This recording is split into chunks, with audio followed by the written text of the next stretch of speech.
Hello guys, for today's video guys, samahan nyo ako. Bibili ako ng gata dyan sa may tindahan. Echos. Wala pong tindahan dito. Automatic sa grocery store po ang takbo ng mga tao dito pag may bibilhin. Ayan, hindi po uso dito yung mga small sari-sari store. So, luluto ako ng bilo-bilo at saka ng biko. Mga Filipino food. Kulang po ako ng ingredients, so kaya tatakbo ako ngayon sa grocery store. Buti na lang yung mga grocery store. Malapit lang po dito sa amin.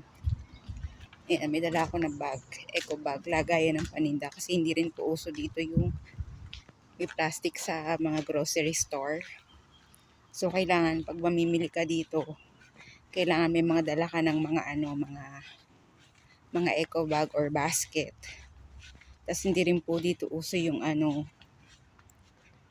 yung mga boy na nagpapak sa counter. Service po dito. Ayan, so samahan nyo ako bumili sa grocery store. Ayan, lakad tayo. Lakad tayo sa kainitan ng araw. Mainit pero malamig. Ayan, so kita-kita na lang tayo dun sa grocery store. See ya! Ayan, nandito na tayo guys. Ayan, dyan sa grocery store. Dyan tayo mamimili. Bibili lang po ng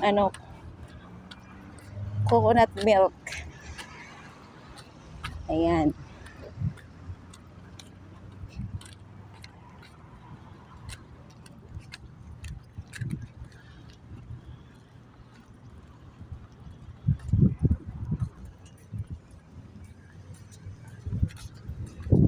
Ito tayo.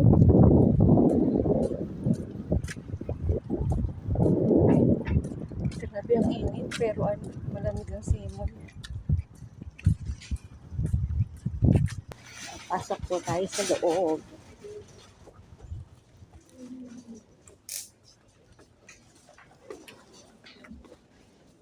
Magbabasket pa ba tayo? Gata lang, tsaka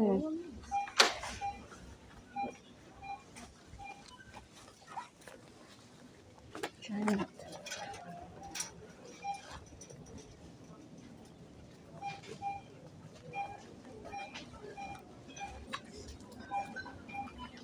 Oh no, walang gata. Ayun. Ayan, ito guys yung bibilhin natin, coconut. Oh, ang taas. Bakit pang?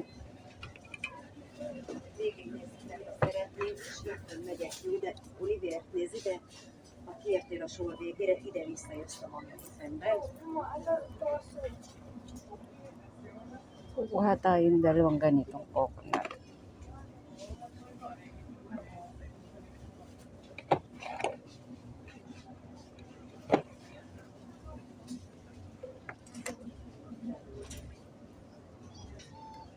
Ayan, ito lang naman po yung bibilhin natin.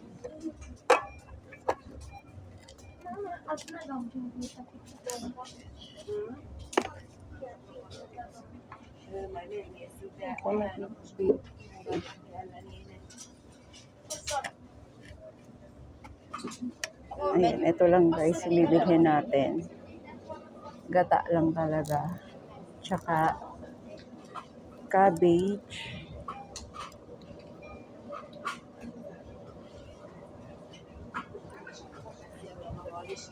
Ayan.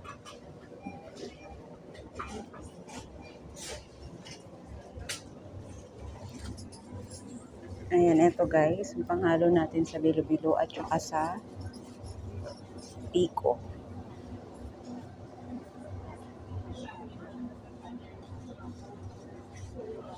So, hanggang dito na lang tayo. Bye-bye!